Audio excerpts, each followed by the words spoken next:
Hi, everybody. You are listening to Judging Meghan with your host, Meghan Judge. I am newly moved into a new house, which I've talked to you guys about in the past. And my computer is propped up.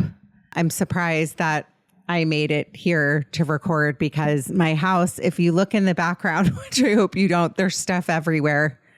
Brenda, I don't know. You must understand. You've moved in your life. You can talk if you want. I was thinking that you looked fairly moved in for it being so new. I'm showing you the good side of one of the rooms. There's like stuff everywhere on the opposite side. But we're all moved in. One thing I do want to say before I introduce my beautiful guest, I was so fortunate this past week to go see my family, which my family lives on the East Coast and we're kind of spread out all over the country, and I'm in LA or outside LA. And my uncle we wwend to celebrate his 85th birthday. He's not doing great right now. And it was really hard because he's always been one of the heads of our family. I come from a huge family. My mom's one of 6 kids.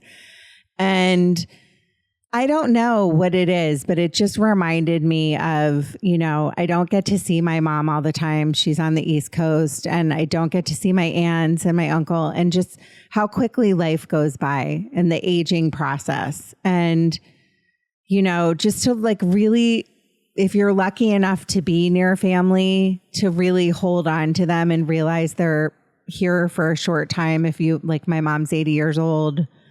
We don't always agree on everything. We don't always get along. But I just was thinking while I was there how lucky I am to have a mom, by the way, that does Pilates, no lie, Brenda, 4 to 5 times a week. And she's 80 years old. So she's looking pretty good, and she's, knock on wood, in good health. But if you're lucky enough to be around family, our world right now is pretty upsetting and scary, and politics and all the things that are going on. And just take a breath and realize, family is so important, and we're not always going to agree, but we're not always going to be around, and to really try to focus on the more important things that in life. So I just wanted to say that we've all been put here for a reason, and we all deserve acceptance. Judging Meghan with Meghan Judge. I'm a trauma survivor from a really young age, and I have been diagnosed with complex PTSD in the past few years. I've been surrounded by death and abuse much of my life. I've been dragged through the mud and have been to the point of not wanting to go on anymore. Through my interviews with other survivors, I've learned that there is a way out. From recovering to surviving and thriving, we all have the strength to come out the other side. You are listening to Judging Meghan. I would like to introduce my guest.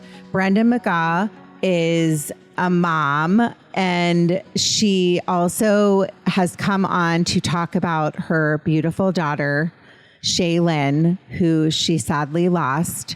She started an organization called Shailene's Butterfly Effect, and this is in memory of her daughter that was lost at the young age of 16, sadly. And so I found Brenda on Instagram one day, and people don't really talk about Brenda, the importance of it's almost like it's been a forgotten thing to talk about seatbelts and how important they are.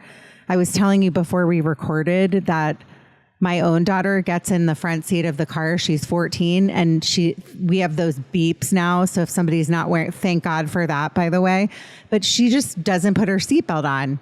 And when I heard your story, or I saw a snippet of something you posted, I was like, I need to have her on. She needs to talk about her daughter and how important this is. So welcome to the podcast. I think you said it's the first podcast you've ever done. So I promise you, I said before we recorded, you're in a safe space. And I do this because a lot of people come here. My listeners know if they're going through loss or grief, at some point in life, we're all going to go through loss and grief. And so if we could talk about it more and make it more accepted to talk about it, we would be in a whole different place in our world. So I hope you agree with that. So I'm just going to say hi and welcome, and kind of, if you have anything you want to say, go for it. But we're going to kind of get into your story if that's okay. So where are you from? I always start there.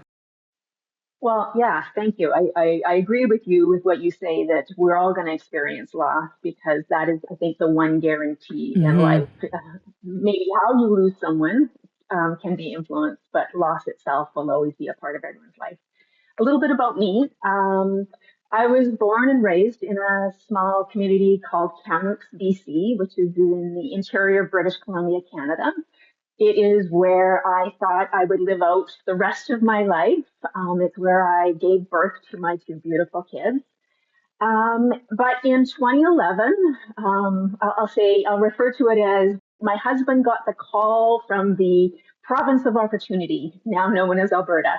And within a matter of 30 days, two very conservative people decided to uproot our lives, move to Alberta, and start a whole new life here with our family. And here we are today. So I always, whenever I have Canadians on, I love Canadians. I think I've never heard anyone say they don't like a Canadian. That must be a really good feeling, by the way. Like, I always incorporate my humor, sorry. But just to be from a country where people are like, oh, you're Canadian, and automatically people like you. Is that true? For the most part. I mean, there's all kinds and everywhere, right? But because we don't have that. We don't have that in the United States, sadly, but hopefully someday. But what I was going to say is, to like up your family. I don't know if you had kids at that time. Two young kids. Yeah, okay. Absolutely. And what it must have been like to think you were settled and just move and the whole job thing. So once you settled, tell me a little bit about what your life was like with you have two young kids at the time. Tell me about your life before all of the stuff, sadly, that happened. I would love to know that. Yeah, I have two kids. I have a son and a daughter, and my son is 2.5 years older. When we moved here, he was in about grade 4, and my daughter was just going into or grade 3, and my daughter was just in kindergarten, moving into grade 1. And we had a great life. We moved here with no family support. So we were completely on our own, sort of blazing trails in a new community, and really wanting to create a lifestyle and opportunities for our kids. And so we were living a great life, settled into what we thought would be a lifelong life here, with my kids involved in so many things, from sports to academics to arts to all sorts of things. And that's really what I loved about this community, is how connected it was, and how many opportunities there really were. So you kind of like made a whole new life with new friends and your kids involved in sports, and seemed to be living like that perfect. It sounds like a pretty great life with your family. And then tell me, not to just go straight into it, because I know it's a very painful story, but tell me kind of a little bit about your daughter and what she was like as a person. I would love to know that.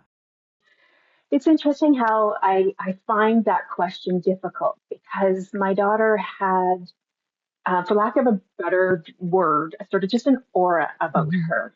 She was one of those people that when she would come into the room, she would just make people feel comfortable. And so, how do you express that to somebody? Aside from that, she is someone that was so bright. She was driven. I joke that she was a mini me, but a better version of mini me. And so she was very academically inclined, a bit of perfectionist, very caring and nurturing to her friends. And even one of her friends told her just a couple of months before the crash happened, that she was the type of person that was going to make a difference in the world, that she was the type of person that would save lives. Never did I think that when that message was given to her, that this would be the way in which she would be saving lives. But, yeah, and so she was very much a rule follower. Obviously, very mischievous at times, and that's what people loved about her, is this sort of juxtaposition of a very responsible, caring, driven person with this like little quirky side to her that was just full of life. And when this all occurred, it was back in 2021, when we're still sort of in the heart of Mm-hmm. COVID. And, you know, people would make the comment that she was the type of person that you could see the smile through her mask. You know, like it was just, her eyes would light up. And I loved her dearly. I looked forward to the opportunity, a future of being able to watch her grow, blossom, and bloom, have her own kids, be a part of a whole future, which was my future, which sadly has come to an end. Something that my listeners know, because I talk about this a lot, is that I lost my best friend when she was in her late 20s. And she had that same thing. She was like,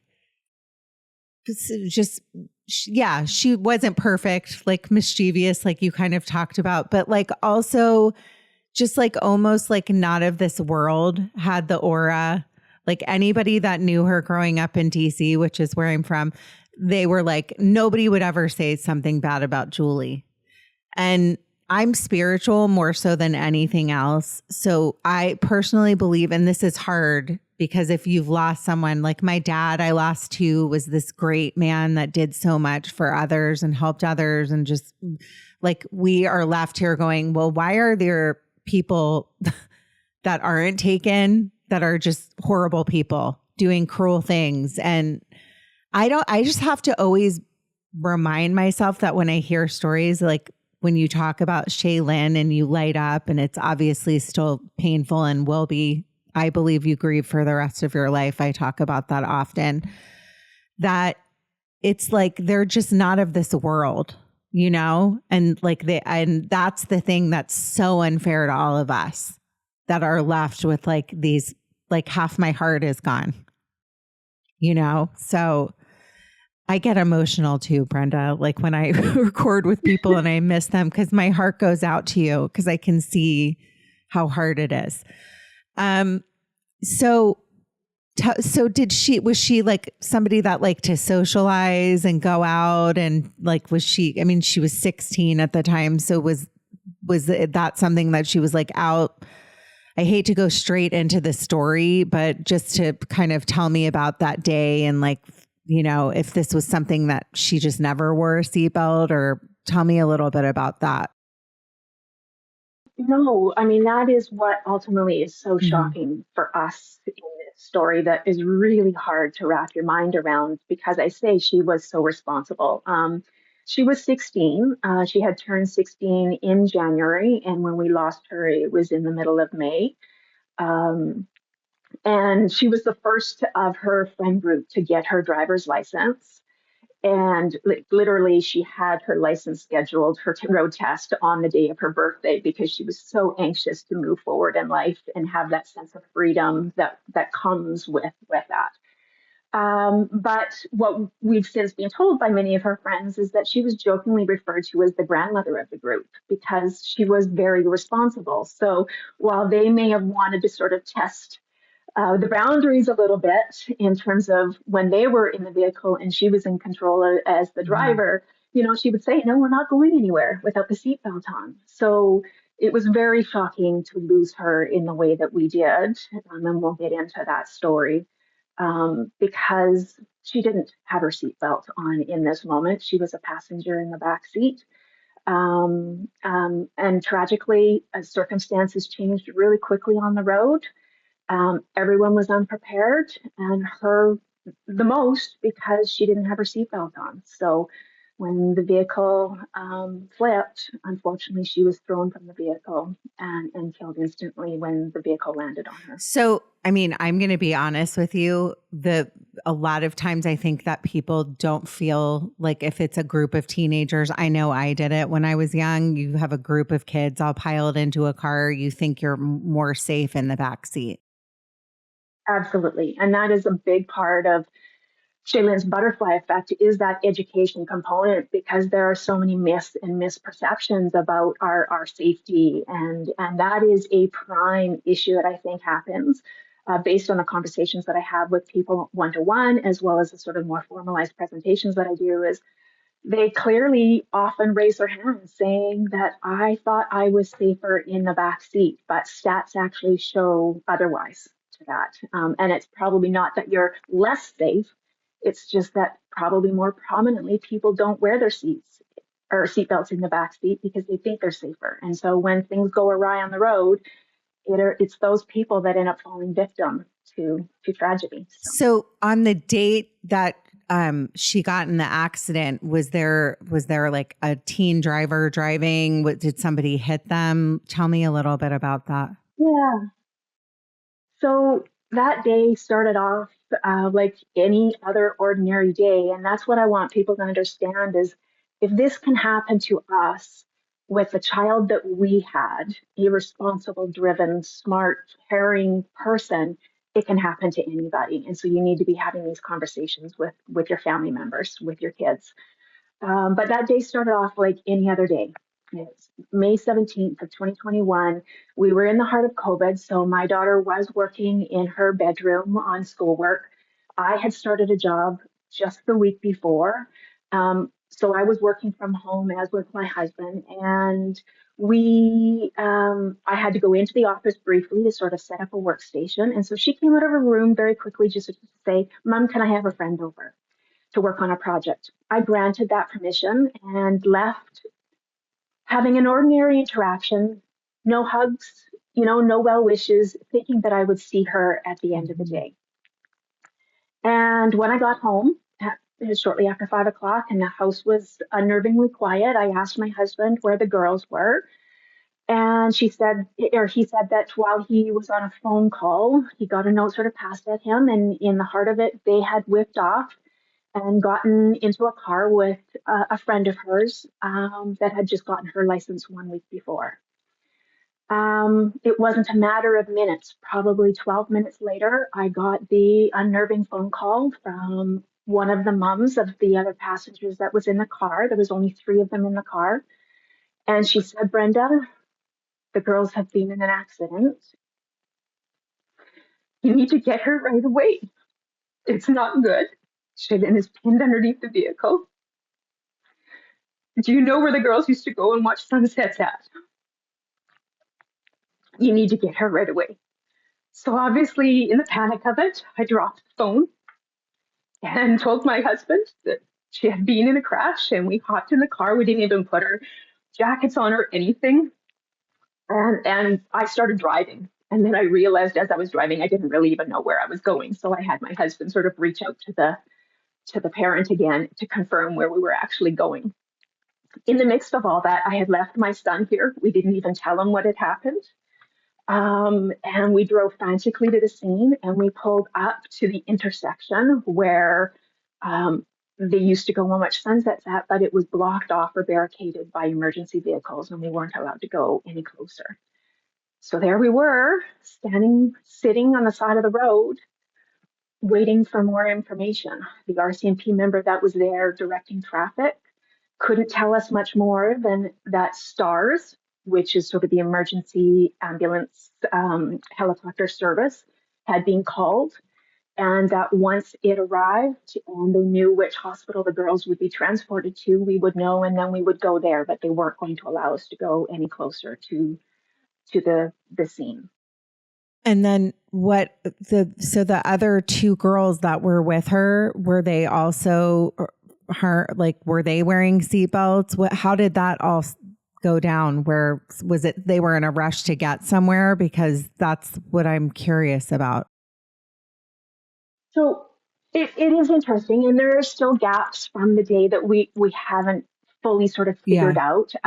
But what we do know is that they were actually on their way home. They were 10 minutes away. They were out doing what this little group of friends did. There was 3 of them, and there was 3 horses out at a ranch that they thought represented themselves. And so they were out visiting these horses, and they were on their way home on this dirt road. At one point, not more than 3 minutes before where the crash happened, one of the girls decided that she wanted to join Shailene in the back seat. So they had apparently pulled over, and she had gone into the back seat. She put on her seatbelt, as had the driver already had her seatbelt on. But in that transition, I guess Shailene undid her seatbelt and failed to resecure it again. And literally from the time where that exchange happened to where the driver lost control was only 3 minutes. And I'm sure she thought she was safe. It was a quiet, flat, straight, dirt road, no traffic. I mean, what would be the risks, right? And the other two girls were fastened when the vehicle flipped. So they walked away with, I refer to it as minor injuries. Like literally, you wouldn't physically have seen any injury on them. But that was the difference between having a seatbelt on and not having a seatbelt in that moment. So when you finally were able to, did the police, how did you end up finding out? Did you just stand there and somebody came and found out you were a parent? I mean, I can't even imagine what that was like. Yeah, so in the time of us having arrived at the intersection, one of the parent that had actually called us had already arrived and was there waiting for us. And eventually the driver's mother also showed up. And so there we were all just waiting individually in our own vehicles. The weather was cold and windy that day.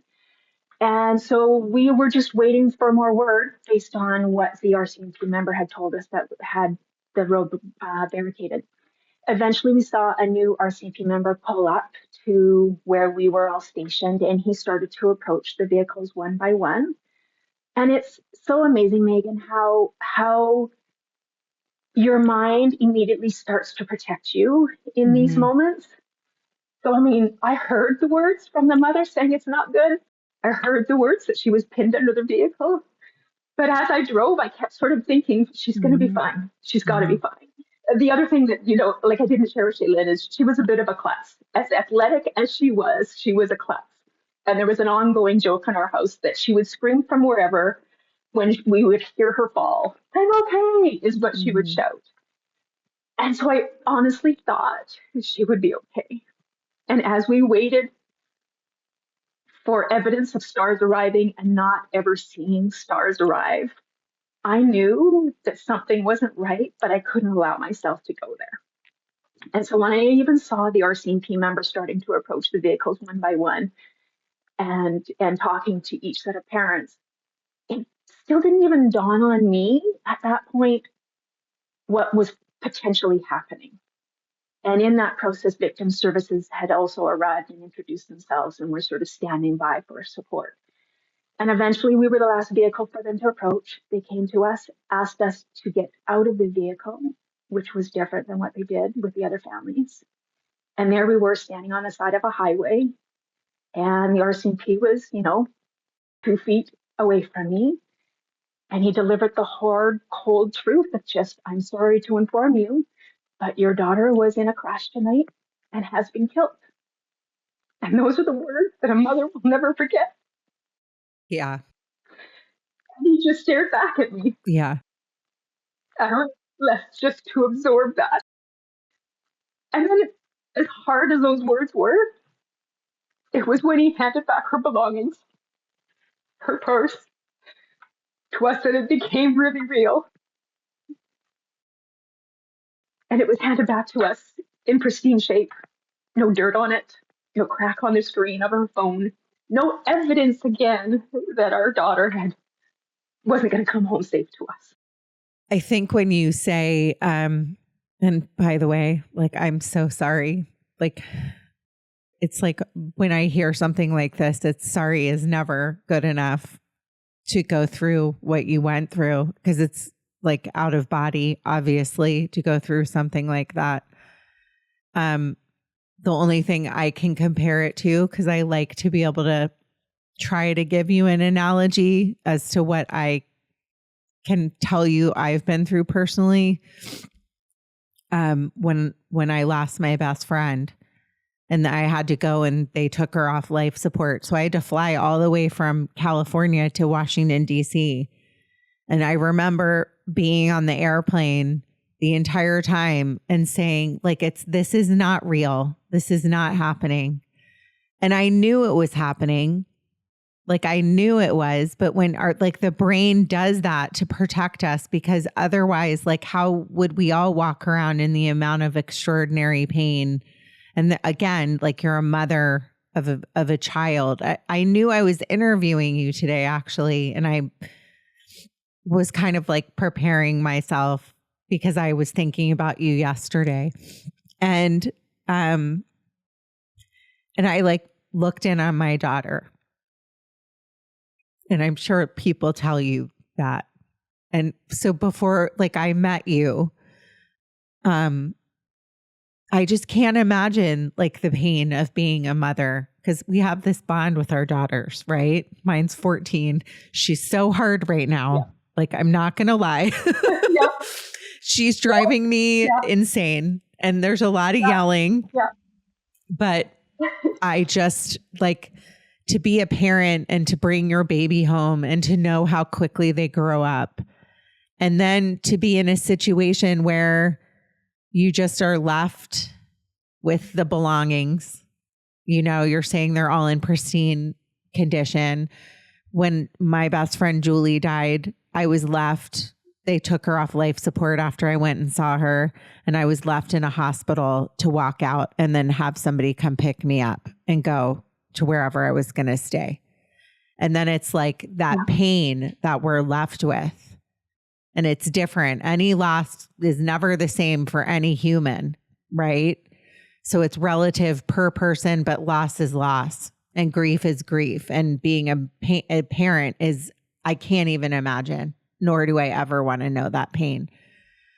But just to be left in those moments of the why did this happen? The anger, the inability to want to how am I supposed to take my next step? How am I supposed to like go to bed at night and actually sleep? How am I supposed to take care of, in your case, another child? Right? I mean, all the things that are like you're left with, and you're walking out with like, you know, everything that identifies a human being, a child, just a stack of like a purse or whatever it is. So just to like think about that. And for my listeners that are listening and might be going through some pain that they feel like nobody else can understand. There are people we do understand, right? I mean, you do understand. And as the minute the grief clock starts to count down, it changes and then it evolves into something else. But going back to that day, you still will always remember what that was like, you know? I think it's something that it almost becomes a part of your tapestry. Yes. Right? Like you feel it's in your blood system, you know, so you can so easily go back to that moment and that feeling as hard and as much work as you do to try and move forward. And when I say move forward, it's like stepping forward in life with your new reality. It's always just there under the surface. And so this was 2021. So we're in 2024. I mean, that's still very fresh, right? Yeah. Did you just celebrate the 3-year mark? Okay. 3 years. Okay. Yeah. And tell me, like, as a mother, because I know there's people that listen that have lost children, and a parent, you know, a lot of times this is what I've heard, that it's like affects marriages, affects like if you have another child, like how are you supposed to parent this child? Just like it's a very different process. How were you able to like take one step after the next? Like, what do you say to somebody that might be dealing with that debilitating pain like no other? Is there any advice that you give to a parent or a mother? Well, I've had a number of people that I've obviously the universe connects people afterwards, right? And you find commonality in pain afterwards. And so a number of people have reached out to me afterwards. And as did someone in my early days. I was grateful to have someone show up that was a complete stranger who had unfortunately lost her child just 6 weeks beforehand. in our community, actually, due to different circumstances. And there was a quote that she shared with me that I continue to share with other people. And it is literally, you can drown in looking too far forward. It's too overwhelming to think how many more years ahead you have without them. And so for me, in order for me to stay grounded, I needed to be in the here and the now and thinking about now. And for me, it was literally, I would tell myself, just take the next breath, just take the next step. Don't worry about what happens tomorrow. Don't worry about an hour from now. And literally, by actioning that and just focusing on just take the next breath, that felt doable Yeah. to me. It wasn't overwhelming. Aside from that, I mean, I obviously in the early months, I was drowning in my grief. I knew instantly that I needed to do something, that I wanted to make a difference for other people, that I couldn't just live with this silently, that I needed to share the message with someone, being society, being the world, being anyone that will listen to me. I didn't know when that time would come. I didn't know what that would look like. And literally one night, I was lying on Shailene's bed, uncontrollably crying. And it just hit me in that moment that I needed to get up and I needed to create purpose for myself, that this was going to be the only way that I could move forward is by finding a way to keep her in my life. Maybe not physically, but spiritually or any other way. And so in that moment, I wrote an email to who was her driving instructor. And I said, please, can I have an opportunity to come and talk to your new drivers and share our story and try and impact the mindset and shift some belief systems around the use of a seatbelt in what is an age group that is the most vulnerable age group when it comes to seatbelt compliance. And it was just through that, through the grace of God, and through her willingness to give me the platform of being able to share our story very vulnerably, which is, I think, the only way that young people can hear it, is they need to see the emotion and they need to understand what is the impact of my choices. I think we all go through this. We question, what is really the risk? How often could this really happen? This likely would never happen to me. And so we make choices based on that. But what we forget in those moments is our choices, because we think our choices are only impacting us. But what we forget in those moments is those choices ultimately can impact somebody else. And that clearly happened with Shailene's case. The community around here was clearly impacted by her loss, as was us. Her family, her friends will grieve her forever, right? But yeah, so it's a matter of then understanding that every choice we make matters. And I don't want another family to experience this. And so that's why it's so important for everyone to understand that they need to buckle up and that it's not a choice that just impacts them, but it impacts everybody around them. I think too, it's the invincibility of kids, you know, Absolutely. like with my daughter, it's like the eye roll of, I hear the beeping of the seatbelt and like put the seatbelt on. But I think that's a good way to look at it, is just to, believe me, she will be listening to this episode. She does not think her mom is cool at all to have a podcast, but I'm going to force her to listen to this. You know, also what struck me about what you said is I understand, and I know people that are grieving or gone through loss understand what it's like to be sitting in a room of the person that's gone. For me, when I was a kid, it was my dad's closet. Like, he had a cedar closet. It always smelled like cedar, and I would hug his clothes.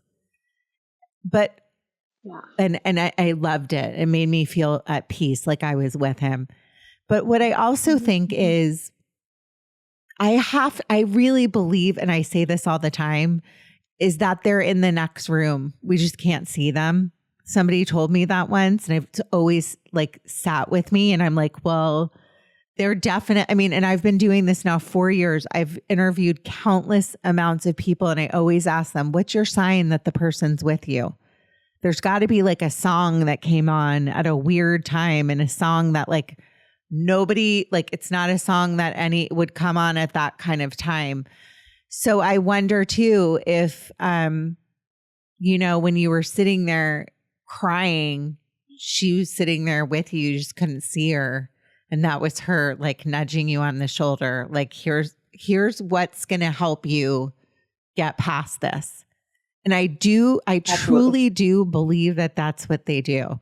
So my listeners know I struggled really badly with depression, and I was suicidal in 2020. And my best friend, my sign is the butterfly, the monarch butterfly. And that's how I always know. So I was drawn to you. I think we were connected in a way because of the butterfly. That's the only thing that makes sense to me. And when I was at my lowest point, like I would take these daily walks in COVID. And one day I was walking up a hill, and this like monarch butterfly, I've told this story before for my listeners, was following me up this giant hill, like just followed me all the way up. And that's how we know. Yep. Right? So I've got to ask you, is the sign that she's with you the butterfly? Yeah. Yeah. Okay. Yeah. So that's why it's family, friends, everything. Yeah. Our logo and our name, Shailene's butterfly, is obviously centered around the butterfly. And there's layered reasons to that. We have pictures of her when she was young, nurturing a butterfly that had a broken wing, you know. And again, just months before her passing, she had come to me. You know, young kids, they struggle. Yeah. I mean, the stage that you're at with your daughter, I totally relate. They have so much noise from the outside world that makes them question themselves and be confused. And so my daughter was certainly going through a period of time where she questioned, you know, where she fit in the world and what her value was. And she came to me one day and said, Mom, to make a long story short, you know, there was a group of people that were getting little tattoos and stuff like that. And she said, I know that it's not something that you want me to have right now, but in the future, I see myself getting a butterfly because I've seen myself as this ugly caterpillar, but I'm feeling like I'm blooming into this beautiful butterfly right now. And that just warmed my heart that she was able to see her progress in life. So, of course, there's that. I can't tell you the number of coincidences of where the butterfly has shown up, literally within minutes of her passing, how the butterfly showed up in our and other people's lives. So obviously there's spiritually, symbolically, the butterfly is a huge piece for us. And then there's also the idea of the butterfly effect. Yeah. You know, that idea of how we can create that ripple effect that happens. And that ripple effect could have been negative. We could have just let it happen where we all sit in the grief. But I wanted something positive to come out of this. I wanted the ripple effect to be positive. And so that's where everything layered together came together, and it just had to be Shailene's butterfly. How long since you've started this? Well, I started, so we lost her in May, and it was in October of that same year that I started talking with new drivers.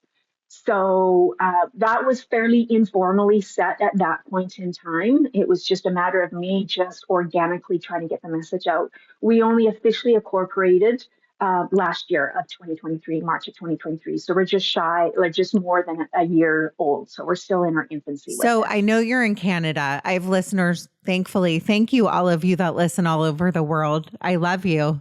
And my ego needs it. I'm very grateful, all kidding aside, but thank you for listening. And if you do want to follow Brenda and learn more about this, I would assume they can find out more about it anywhere, right? Yeah, we have a website. So slbutterflyeffect.org is our website. We have lots of information that you can find from an educational purpose, you know, parents, teens, influential people, being government, teachers, whomever in people's lives, can follow and find information there. As well as then we're on Instagram and Facebook as well, and our handle is Shailene's Butterfly Effect. So. And I wish we could incorporate more of this in our country, in the States, but it seems like people have been very open to having you at high schools and talking to young kids. And tell me a little bit more about that. Yeah, very, very grateful, because obviously this can't happen without people's support. So I love getting to talk to the kids. I obviously take it from a very personable, vulnerable approach. And that is what, students that come and talk to me afterwards, they tell me is what is most helpful, what helps resonate for them, that shifts their mindset. Yeah. So that has been wonderful. But whether we're doing that, whether we're out in the community, whether we're doing seatbelt checks, whether we're engaging in different ways, all of that can't be done without sort of donations and the support of people that would allow us to be able to do that. So if somebody wants to get involved or donate, can you repeat the website one more time for them? Yes. Yeah. So we also have merchandise that they can purchase, decals that again would support sort of the message of seatbelt awareness and that. And the website is slbutterflyeffect.org. Okay. And this will be in the show notes and on my website, judgingmegan.com, for all of you that are listening. So you can get to the information that way too. I know that this is such a hard thing to talk about, but I want you to reiterate the fact that the more that you talk about these things and educate people like you are, the better it is. Because you never know, like that last time I caught my daughter not wearing her seatbelt, that's how quickly it can happen, And it even continued to happen for my son afterwards. In spite of everyone knowing the loss that he had, he would still have to have those hard conversations with his friends that were in the back seat. So when someone's in the front seat, it can be somewhat obvious when they're not wearing it because of the ding ding of the vehicle. We often forget to check the back seat, and that ultimately is the accountability of the driver and other passengers. I say accountability goes across the board with everyone. We all need to be in this together. And we all need to be talking about it. It needs to be at the table again in everyone's house. It's a conversation that I think we have forgotten.